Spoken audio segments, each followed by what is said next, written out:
On today's episode, we'll be breaking down the draft haul of the Pacific Division teams coming up on Locked On NHL Prospects. You are Locked On NHL Prospects, part of the Locked On Podcast Network. Your team every day.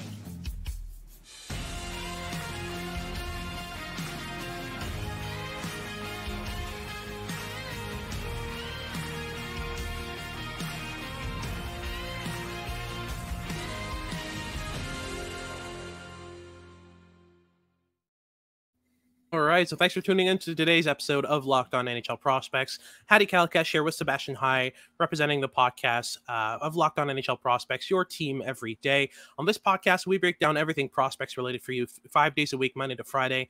Now, we'll be breaking down today's Pacific Division draft haul. We've gone through the first, the other divisions, and now it's the Pacific Division's time. We'll break down picks from Anaheim, Calgary, Edmonton, LA, San Jose, Seattle, Vancouver, and Vegas. So we got a lot to cover here. But before we get into any of it, just make sure if you're watching on YouTube to like and subscribe, leave us a comment saying what your thoughts are on this episode. And if you're listening on your favorite podcasting platform, make sure to make us your first listen of the day. It's always very much appreciated. So, Sebastian, let's get into it. Yeah, no, absolutely. Anaheim is an interesting one. They had a lot of picks in the top 60. They had 4 of them. And this was a draft with a very decent amount of first-round talent. So I wanted to kind of break down who they got here. First and foremost, the second overall, I think Leo Carlsson was in the discussion for sure. I don't know if I would have picked him ahead of Fantilli, but they were close enough for me that it wasn't that much of an issue. I had him in different tiers, but it was kind of a situation where I could understand if a team went with Leo Carlsson. For you, what's the main difference, between those two guys? I think Carlsson has the higher floor between the two. I think he's a slightly safer top 6 center, whereas Fantilli, I think a lot of people have kind of pigeonholed him as like, oh, he's the safe pick over Michkov, whereas in reality, he plays with chaos and he needs to be reined in a little bit from the way he played in the NCAA to translate to the NHL. Yeah. At the same time, I don't think that you can really compare the upsides between the two players. I think Fantilli is quite a league above in that sense. He is a player of unlimited skill, and he is so creative, and he's so daring and confident offensively, which is something that you see with Carlsson in flashes, but there isn't that consistent confidence and almost this like cockiness of just trying anything that you possibly can. Yep. And I think with Fantilli, it's that confidence that gives him that higher ceiling. And I think his tools are a little bit better across the board than Carlsson's. Yep. I can't say I was surprised about Anaheim picking Carlsson. He's a very Anaheim style player. I mean, they're going to be able to run a center core consisting of 2 of Zegras, Carlsson, and McTavish. Of course. Yeah. And then one of them can move to the wing, but you got 2 of those guys as your top 6 centers. You're looking pretty good.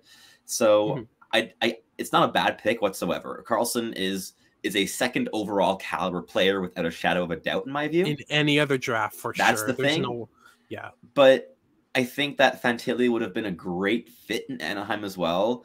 At the same time, you already have your crazy high skill player in Zegras down the middle. I can see a bit of maybe that hesitation stopping them from going Fantilli at 2, because Carlsson is going to be more responsible defensively. I think, yes, he barely played center this year, but he should have played center all year because he is a center. And it's a very interesting pick, but I get it from Anaheim's standpoint, though I probably wouldn't have made the same selection. No, 100%. Now, for me, Nico Mijatovic, I'm not surprised at all to see him gone at 33. He was much lower in my rankings, but I understand kind of the safety of what he brings to the game, especially his playoffs showed a lot of what he's capable of doing. For sure. For Seattle. For me, picking him above Sachin is just, it's weird. But, it is what it is. But for me, Kerry Torrance is a decent pick at 59. For sure. For me, he was 3rd-round caliber, but I really like, again, just the safety of his profile, the intensity, the effort level. And he's got some decent flashes of playmaking, so maybe to get something out of that. I do want to focus on Colson Petra, though, because I know you've watched a lot more of him than I have, and you've got great things to say about him. I wasn't really always sure of what he brings to the game, but talk to me about him. I'm also a bit more of a skeptic. I think on the Dauber team, I think it was Luke Sweeney who was really quite a big fan of Petra. I struggled with him. He's a really great skater. He's super fluid. Like at his best, make your jaw drop in terms of combining his fluidity and skill, and he can drive the net. And when he puts it all together, it's really impressive. But in my experience, it was quite rare. He's not the most engaged player off puck. I'm not sure if he has all of the habits to maybe translate his style of play to the NHL, because he plays a style of skill and fluidity, but his tools aren't of the level that make me confident of that being doable in the NHL as he's currently constructed stylistically. However, I do like this swing. I probably would have only taken it in like the 5th or 6th round, and like the early third is a bit high for me. I mean, the first pick of the 3rd round, like it's a high draft slot for sure. Like he went the pick after, like right after Height and Sauchen. Like that's a high pick, and I wasn't quite blown away enough by the skill in order to have had the confidence to make that selection and take that risk. But I can see how it was made. I kind of find it interesting that after that Leo Carlsson pick, that was kind of that okay, we're going safe. They took a lot of big swings where it's a thing of, okay, either they're hoping to transform the way these players play the game and they're trying to work with the toolkits, or they're hoping that they can get these players to defy the odds and make it with these intriguing styles. Like, why don't Dianicho, I mean, listen to Mitch Brown, what he has to say about him, because he loves Dianicho, but he is a high skill overager defenseman, really deceptive with the puck, awful skater, but really intelligent. He's a really good playmaker, and he played quite a few games at forward. I didn't know how to feel about him at forward. He kind of just was there, an interesting net front presence, some rare high end plays, but I didn't quite see the consistency that I was looking for there, even though the manually tracked data does not agree with me on that. So definitely have to say that too. But a lot of interesting swings for Anaheim, but as a whole, it's very much a class where I'm like, wait and see, rather than something where I can be immediately very enthusiastic. For sure. Now, moving on to Calgary real quick, we've got Samuel Honzek at 16. I'm okay with this. He grew on me. He's one player that I probably should have ranked higher than I did. Really intelligent, but he's got the NHL frame. He's got the physical elements, and especially he's got a lot of little playmaking quirks that I really like. But for me, Etienne Morin at 48. I think we're both on the same page about this. This is really high. I mean, you are not the biggest fan of his translatability to the NHL. To put it not really. I understand the smarts are there, but outside of that, it's just and the for production. Me, if you're swinging on production, I kind of get it, but it's the cue. But going back to Honzek, I adore this pick. I think it's such a great Calgary pick. I'm a really big fan of Honzek. I am ranked 20th, so picking him at 16 is perfectly fine in my view. And he fits what they're trying to build, I think. I think he fits the style of play that Calgary's kind of known for. And he plays a pro-style game. He's the best puck protector in the entire draft class. He probably has the longest reach in the entire draft class. He's really skilled. He has great hands. He's an underrated playmaker, and he has a wicked shot. That like he's a really, really good goal scorer from the bumper position on the power play, and he can kind of shift from that to the net front and be really effective there. I think you're getting a really adaptable offensive piece here, and I think he's intelligent enough to also build a stronger defensive game with time. Absolutely. There's also the Adar Suniev pick at 80. Probably the worst skater in the draft, but outside of that, he's extremely skillful. He is the worst skater in the draft. But he's so intense, and he's really intelligent. He has a wicked shot. Like, he has a couple of those building blocks that are really, really enticing, and I can understand totally why a team would swing on him. And in the 3rd round, I would have swung on him too. So, Calgary, look, the Morin pick is a bit much for me. Apart from that, I like it. Like, Axel Hurt taking the 7th is totally fine. I haven't watched Yegor Yegorov, but I love the name. So me neither. Yeah, the fantastic name. And Jaden Lipinski in the 4th is totally fine as well. Like that's fine. Yeah. This is a stronger draft than I'm used to from Calgary. Like 2021, I thought was also quite a strong one, but apart from that, I'm not really used to Calgary drafting really well. And I think this is like a really solid B+, A- class. Absolutely. Now we'll come back and discuss Edmonton, Los Angeles, and San Jose in our second segment right after these messages. Our next partner is AG1, the daily foundation nutrition supplement that supports whole body health. I gave AG1 a try, And now every morning before I drink my cup of coffee, when I'm out perched on my front porch, I also take some AG1. And it really helps me feel energized and ready to take on the next day. I'm always after some new ways of healthily gaining some more energy, and AG1 works pretty well for me.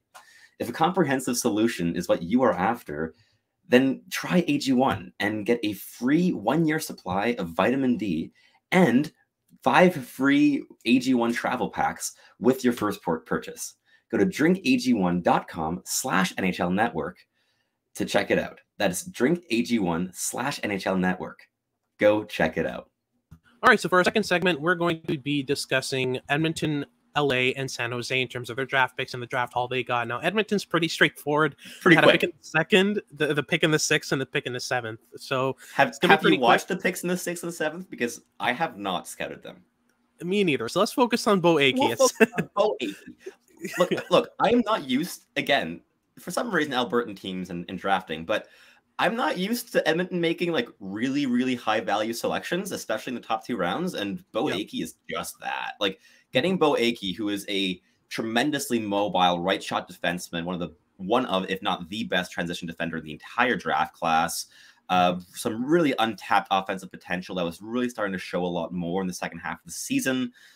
This is a high upside swing, and I like it a ton. I had Bo Akey ranked, I believe, top 40, just at the top end of my second round. And I really like this pick. He grew on me a lot as the season progressed.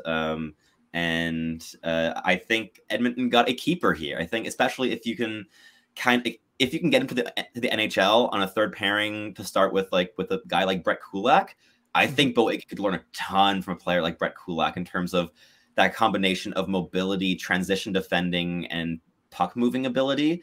Yep. But Akey has a offensive potential that way exceeds Brett Kulak's. But I think if everything goes well in his development, I think you can get a really fun second pairing guy here. And there's upside beyond that. Like Bo Akey is a high upside swing, and I like that pick a ton for Edmonton.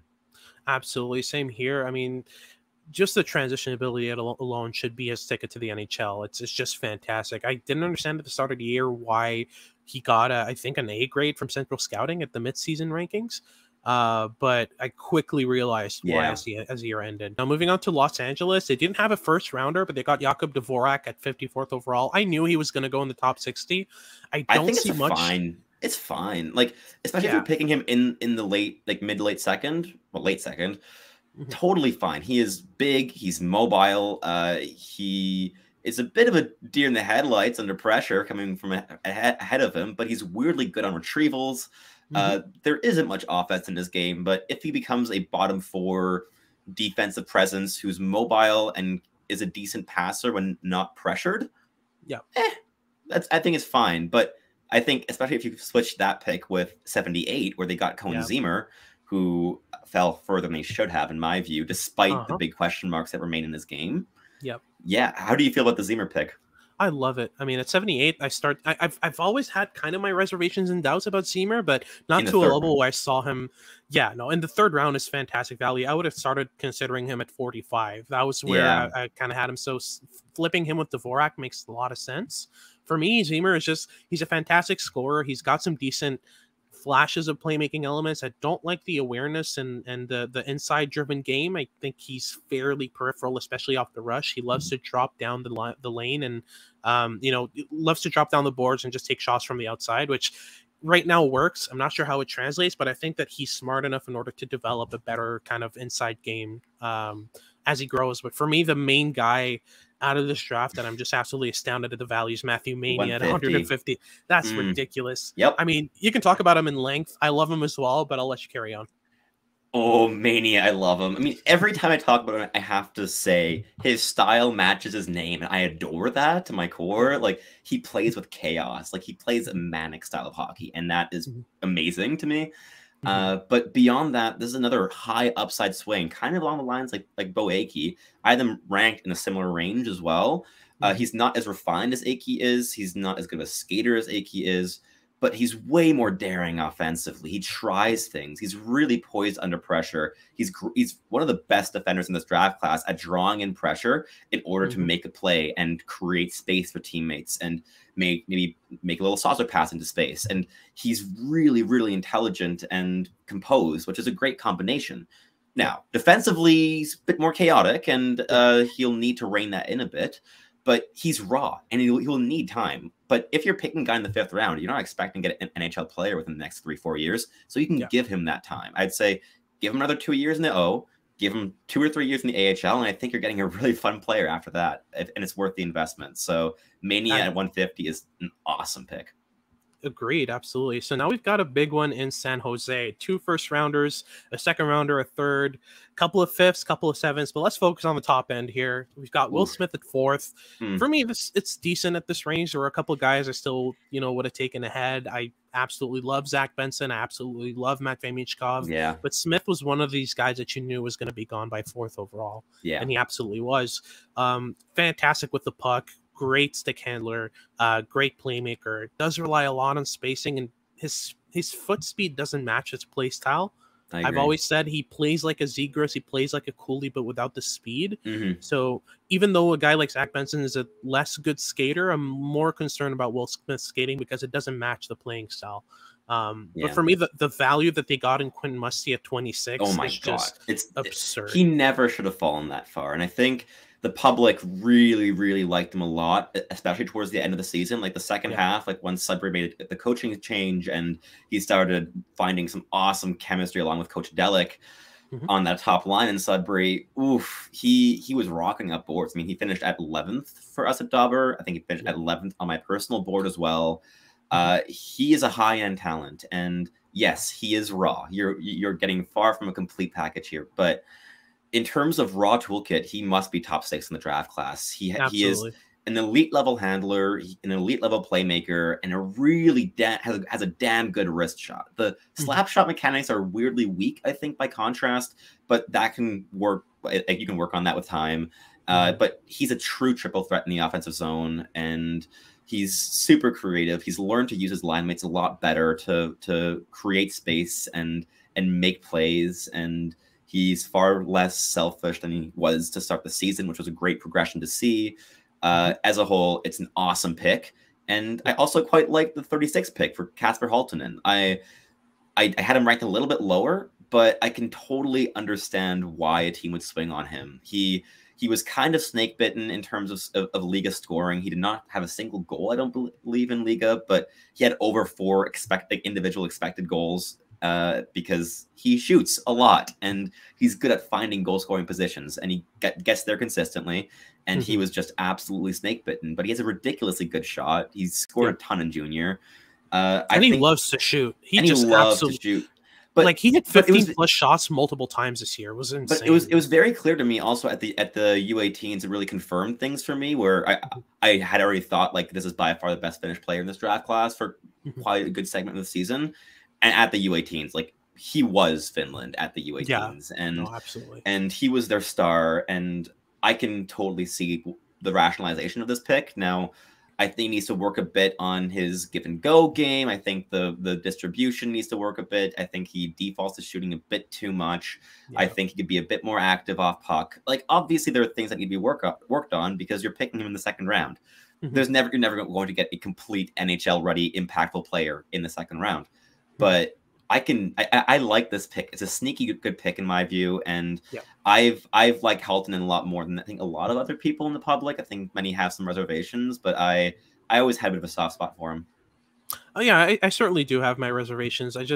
I like specialists in the second round. You know, if you've got a player who's got one tool that really exceeds all the rest. And is top end in the draft, and you want to take a swing on him in the second round, no problem with that. Speaking of which, Luca Cagnoni, your boy, go ahead. Yeah, my boy. I've had him in the first round all year. You have him top 20 all year. Come on, pump your own tires a bit here. No, exactly. I love this pick at 123rd. I mean, for me, probably the smartest defenseman in this class by a decent margin. I love the intelligence on Cagnoni, his awareness, his scanning habits, his understanding of positioning in the defensive zone and in the offensive zone. He compensates for his lack of size and speed so well. For me, he's basically a defensive version of Zach Benson with obviously a lot less skill. But he's still able to make a decent first pass. He's able to get himself out of pressure.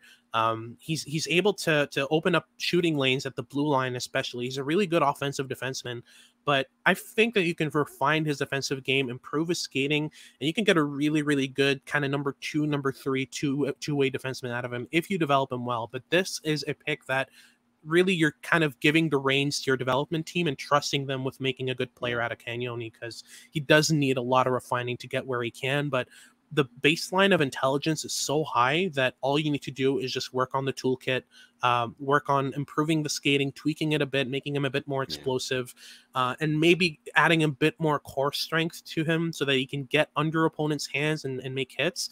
And you've got an NHLer. I mean, he's just a fantastic thinker of the game, and I love those in the first round. So for me, getting him at 123rd is easily one of the steals of the draft. Not everyone's on the same page across the public sphere, but I love what in the fourth. It's awesome. And I think as a whole, San Jose had a really strong draft. Absolutely. I think they landed 4 really high-end talents in it. Yeah. And if some of the other players that we haven't mentioned also hit, even better. Absolutely. So now we'll be discussing Seattle, Vegas, and Vancouver in our third segment. We'll get to it right after these messages. Some more great stuff coming up on today's episode of Locked On NHL Prospects, but just before we get into it, I want to talk to you about Bird Dogs. Bird Dogs is a great brand of shorts and pants. They offer some great quality, but also don't sacrifice comfort for one bit. I love the stretch on their khaki shorts. They do the same thing as Lululemons, but they fit way better. They also especially fit way better than regular shorts, which kind of have that stiff, cottony feel. Bird Dogs fixed this issue by inventing cloud knit fabric that stretches way better, and it looks just like khaki. So you get that slimmer, kind of classy fit without sacrificing comfort at all. They also invented anti-stink sweat wicking fabric that keeps you cool and dry all day long, which for a big guy like me it's a big deal. Let's be honest. So go to their website today at birddogs.com and use a /LockedOnNHL.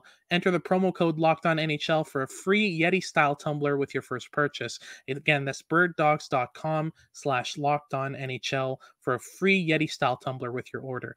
You won't want to take Bird Dogs off. We can promise you that. All right, so moving on to Seattle in the first round here, we'll talk about Edward Shala, then move our way down to their 3 second-round picks and a couple other really good picks they made in this draft. So let's get into it with Shala. He dropped in a lot of rankings. He was, for me, a guy I would have considered in the top 7, top 8 at the start of the year, but as the year went on, especially as he was playing on Brno in the Czech League, you could see that the pro tape was bad. Every pro viewing I had of him was quite painful. But by contrast, the U20 and U18 viewings were really good. Exactly. But with him, the risk is, can you get him in playing well in a pro league? And I think if you can get him to translate his junior style to the pro league, you're getting a really fun player. But if you don't, I don't know if you're getting a player at all. Yeah, no, absolutely. And that's the risk with Shala. For me, there was a bit of an overcompensation. I feel like, he ended up at 22nd on my rankings. I had him outside my first. I was a big skeptic personally. Yeah, no, and I get it. But for me, it's just knowing the way that Brno likes their players playing, the situations he was put in were awful. In terms of what he does well. He's not a defensive contributor. I don't think he ever will be. But he was kind of shoe-lined into those situations because of his size. He's not the strongest player, but he's fairly big in terms of height. And they thought, okay, well, this is our two-way forward. And they would put him in two-way forward situations when that's absolutely not his game. He's one of the least physical players in this entire draft class. Exactly. So they put him in situations where he had to forecheck, he had to man the boards, and he's not made for that. He's a really, really good open ice player. He has the potential to be a high-end top 6 forward who scores 70-plus points a season. Absolutely. And if I rank him that late, when he had all that pre-draft hype as well, doesn't look good. But it's a strong draft class, and there are players that just convinced me. And I wasn't quite able to rationalize the more abstract potential of Shala over players that I was a lot more actively enthusiastic about. No, absolutely. Moving on to the 3 second-round picks, I think this is a decent-ish haul. Carson Raycop at 50. I was a bit of Yeah, He's very toolsy. toolsy. I thought he was really just a kind of a goal scoring forward at the start of the year, but as the year went on, I saw some decent handling skills, some decent playmaking, flashes of high end intelligence in terms of the plays that he was connecting. And yeah, I'm okay with this, but he's one of the most inconsistent players in this draft, in my opinion. Like, There's just you're picking him for his combination of goal scoring, size, and handling. That is it. You're not drafting him for off puck engagement. You're not drafting him for offensive creativity. While the playmaking has improved, I would still call him more of an offensive distributor rather than a playmaker. He doesn't like manipulate passing lanes or try to like create space for teammates. It's more, if there's a pass available, he will now consider it. Whereas in the past, he'd be shooting by default. So he's kind of changing his habits there, but I'm not quite sure how high end that playmaking ceiling is. At the same time, I think you like, if all goes well, you get a middle six winger who can score goals, lay hits, and have some electrifying handling plays. And that's fun. I like that. That's a really fun profile. But especially when you combine it with a pick like Oscar Fisker Molgaard 2 picks later, starting to look a lot better to me, because OFM is my Lekanen in this draft. I think if a team wants to develop him, he has the ceiling of being that complimentary top 6 guy where, yes, like we watch him play, you're not like dumbfounded by the skill or the tools, but he does everything that elite line mates could possibly ask for. And to me, he is insanely dependable. He's so insanely dependable, and he's so versatile and does so many things at a really high level. Where I think that if you surround him with really high end line mates, and Seattle's going to have that, if you put him with a guy like Matty Beniers and Jagger Firkus, for instance, I think that could work quite nicely. But there's a lot of options with him, and he is, in my view, a very, very safe pick in the best way possible in terms of, I had him ranked in the first round. I thought he was a safe first round pick. So getting him at 52 is awesome value. Yeah, and especially when you contrast the safeness of Oscar Fisker Molgaard with the 2 picks after that, and Lucas Dragicevic and Caden Price, 2 of the higher risk defensemen. I think if you let a pick like OFM allow you to take risks like these afterwards, even that's better. Perfectly fine. Dragicevic, worst rush defender I've ever scouted in my entire life, but at the same time, and we are skeptics. There. Like we are skeptics, but I like this pick. Like I do. I like him this late in the draft, especially drafted by Seattle of all teams. I think that improves his chances by a decent amount. And he has no pressure being drafted by Seattle right now. He's their 4th pick of the draft class. They can just develop him as an offensive defenseman. That's awesome. I think this is a great situation for him. And I think if I were Seattle with the 57th overall pick, I could have been convinced to pick Dragicevic, even if I am a bit more of a skeptic. But even better than that pick, I think, is Caden Price at 84, one of the most toolsy defensemen in the entire draft class. I know you quite like his tools. So what's your take here? I love the toolkit. I really think that he's, on his day, he's one of the most intelligent and most refined. You know, he just looks so translatable when he's playing a good game. The thing is, as poorly surrounded as he is on Kelowna, especially on defense, when he has a bad game, it really shows. And it's there were games where he looked like the most translatable defenseman out of this draft, and there were other games where he looked like a do not draft player. So it's just the tape is wildly different on any given game, and like I said, it's mainly because of the lack of surrounding skill.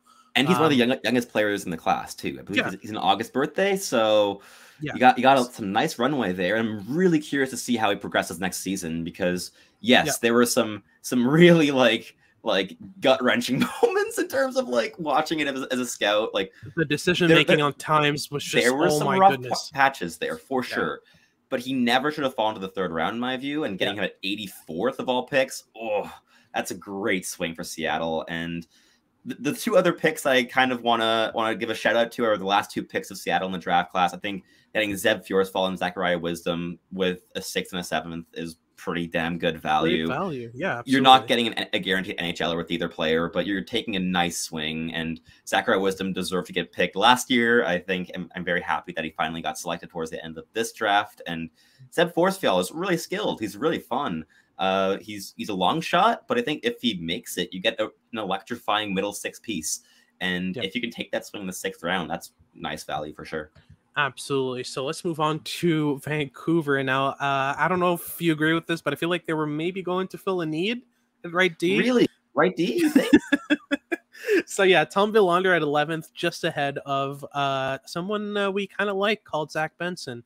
I love Villander. I think he really grew on me as the year went on. I especially like the skating ability combined with the rush defending, combined with the some intelligence decent flashes. Man, the intelligence is high end as well, but at 11, it's kind of high. I know right-handed defensemen have a premium on them, and they usually go high in the draft, but you don't pick for need in the top 15, in my opinion. You go for the best player available. And for me, at 11, Villander wasn't. I think there were other players. For me, it was mainly because Zach Benson was on the board. I think if Benson hadn't been, I would have been very okay with this selection. I had Villander ranked 15th. I had him ranked one slot ahead of David Reinbacher. The two are a toss-up for me. I just kind of want to make a statement for Villander by having him in that one spot ahead. He's a great player, But he's really, really good. I think he's going to be a long-term top 4 defenseman. And spending a top 15 pick on that asset is not bad asset management at all. I think he's going to be an NHLer within the next 2 years. I think he's going to be a really good NHLer within 3 or 4. And you're getting a player who is a super intelligent defender. And if he can learn from Lane Hutson at BU of how to activate offensively, he has the passing ability and the intelligence to become a really fun playmaker. And I think there's definitely a chance that you see his offensive ceiling rise a couple significant notches at BU, especially in a situation where he can learn from Lane Hutson, and Lane Hutson will be able to learn from him because Villander is a tremendous skater. His pivots are elite. He's a really great rush defender and in-zone defender, and those are all aspects that Lane Hutson needs to improve. So I think that those two will have a really fun dynamic at BU, and I think they're going to be helping each other a lot in their respective developments. Absolutely. And real quick on Bruce Stevitz, their pick of at 75th overall. I think this is decent value at 75. I had him ranked higher than that. Really, really good playmaking, kind of puck-moving defenseman. He's very passive, though. So improving the effort level, improving the consistency in the defensive zone will help him a lot. And then finally, we'll end things off with the Vegas Golden Knights. They had 4 picks, and I think they nailed them all. David Edstrom at 32. It's a bit high for my liking, but it's a very Vegas pick.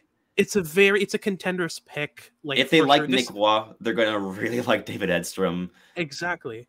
There's untapped skill. Like, what did you find about Edstrom at the U18s? I thought that was kind of a breakout performance, and I didn't quite see the same level of player in league tape that I did at the U18s.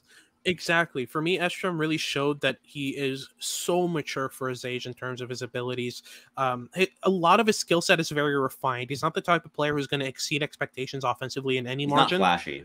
Exactly. But everything he does really purposefully. And that's what I like about Edstrom is everything's got a purpose to his game. But for me, what's going to be his kind of bread and butter at the NHL level is definitely the defensive game. For me, it's his biggest strength, his ability to anticipate passing lanes to get into them. So for me, you're drafting a defensive kind of middle 6 to bottom 6 center who's almost definitely going to make the NHL, which is very, very Vegas. But the Matthew Cataford pick for me at 77 is decent. I think that Cataford has a lot. He's kind of a jack of all trades, master of none, but it's kind of good in a sense once you hit the 3rd round because he's really intense. The intensity is great. And I think, especially if you're Vegas and you just won the Stanley Cup with a bunch of high energy bottom 6 forwards. Exactly. I understand why you're picking Cataford here. I don't think he's at the William Carrier level of effective bottom 6er in terms of projection.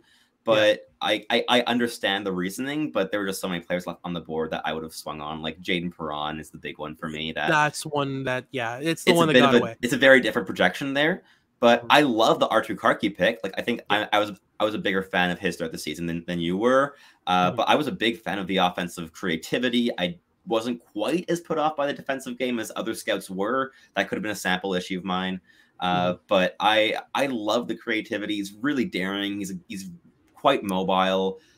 He was doing some really fun things, and to get that at 96 is really fun value too. Absolutely. So that's been our draft haul of the Pacific Division. Thank you so much for tuning in for this episode. If you like what you've been watching on YouTube, make sure to like and subscribe. Leave us a comment. If you're listening on your favorite podcasting platform, make sure to make us your first listen of the day. For your second listen of the day, make sure to check out Locked On Sports Today. They've got great headlines and news for you about what's going on in the sports world in general. So make sure to check them out. This has been Hadi Kalakesh and Sebastian Hai, and we'll see you tomorrow.